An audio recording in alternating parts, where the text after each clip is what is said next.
मरियम नवाज के chief justice पर direct वार। पाकिस्तान मुस्लिम league नून की चीफ ऑर्गेनाइजर मरियम नवाज ने कहा कि इमरान खान वतन का गद्दार है, अब इसका टिकट कोई नहीं लेगा।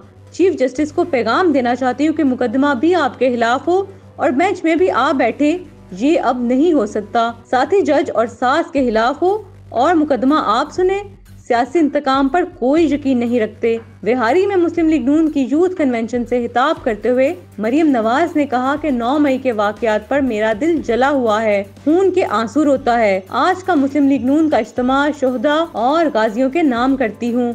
इमरान खान वतन का गद्दार है, अब इसका टिकट कोई नहीं लेगा और जो इसका टिकट लेगा अवाम के पास माचिस होगी और वो उम्मीदवार का वो हाल करेंगे जो 9 मई को पाकिस्तान का किया गया था। कि सुप्रीम कोर्ट ऑफ पाकिस्तान के चीफ जस्टिस को पैगाम देना चाहती हूँ कि ऐसा नहीं हो सकता कि मुकदमा भी आपके खिलाफ हो और बेंच में आप बैठे, ये नहीं हो सकता। साथ ही जज और सास के खिलाफ हो और मुकदमा आप सुने, अब ये नहीं होगा। मुल्जिम और मुनसिफ आप खुद ही हो, अब मुल्क में कानून की हुक्मरानी कायम होगी और ऐसा नहीं होगा कि मुल्जिम खुद अपनी मर्जी से बेंच बनाए और फैसला करे। चीफ ऑर्गेनाइजर मुस्लिम लीग नून ने कहा कि इमरान खान ने 9 मई को सोचा था कि अस्करी तंसीबात पर हमला करके दबाव डालेगा और अपनी बातें मनवा लेगा। कुदरत देखें, कल तक रौनक में डूबा इमरान खान आज पूरी दुनिया में बेबसी की तस्वीर बना बैठा है।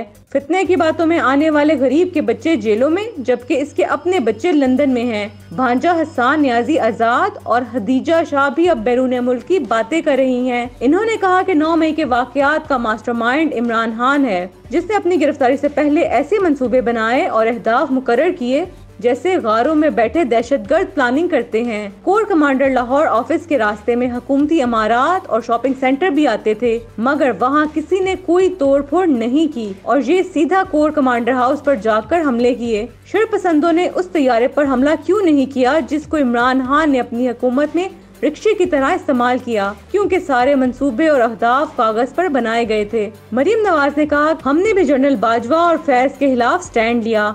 नवाज शरीफ ने उस वक्त कहा था कि कौम जवाब मांगती है और देना पड़ेगा। ये बात नवाज शरीफ ने 2019 और 2020 में कही थी और 7 फौज को सल्यूट मारा था। नवाज शरीफ और इसकी बेटी कुदरत पर यकीन रखते हैं और सियासी इंतकाम पर कोई यकीन नहीं रखते हैं।